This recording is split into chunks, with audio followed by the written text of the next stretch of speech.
suggestion. It's very fuzzy. It's a very cute suggestion, so listen up. So, why do we see only 3 space dimensions and 1 time dimension? Why not the other ones?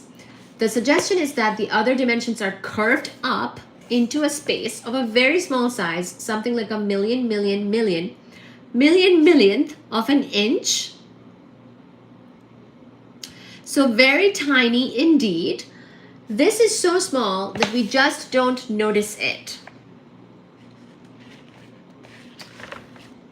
We see only 1 time dimension and 3 space dimensions in which space-time is fairly flat.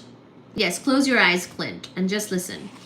So we see only 1 time dimension and 3 space dimensions because the other dimensions are curled up like a little baby into a space of very small size, something like a millionth of an inch.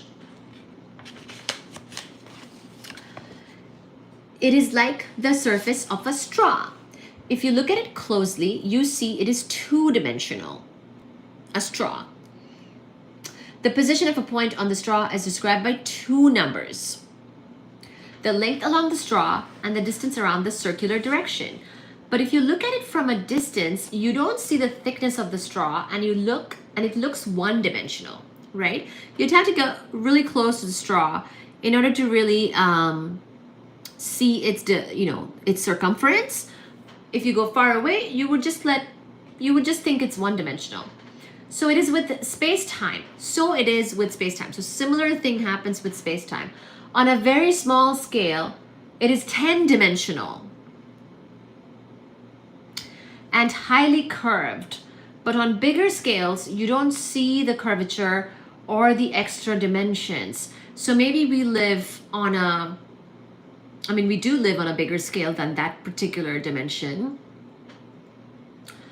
And so maybe on our hour scales, we just see the 4 dimensions. But on very, very much more tiny scales, there might be 10 dimensions. If this picture is correct, it spells bad news for would-be space travelers. The extra dimensions would be far too small. Time travel people, the extra dimensions would be far too small to allow a spaceship through. So it's not like you can easily, with your macroscopic scales, go utilize this. However, it raises another major problem. Why should some, and by the way, this is good that he brings up this issue, because we did ask the question last time, why don't we see more visitors from the future if time travel is indeed realistically possible? We know it's possible, but is it pragmatic? Is it realistic?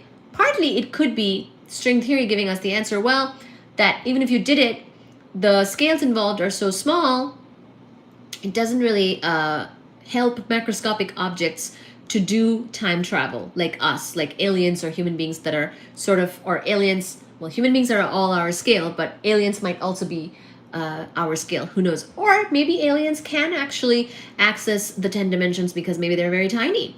Who knows? We have to give an open mind when it comes to aliens as well, okay? So if this picture is correct, it spells bad news for would-be space travelers. The extra dimensions would be far too small to allow a spaceship through.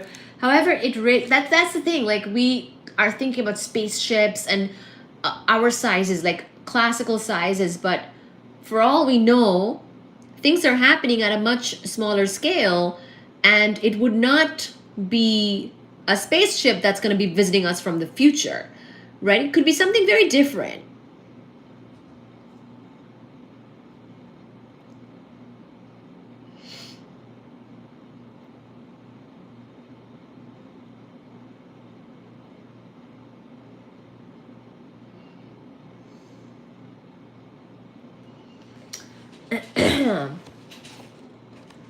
Okay, so okay, next is,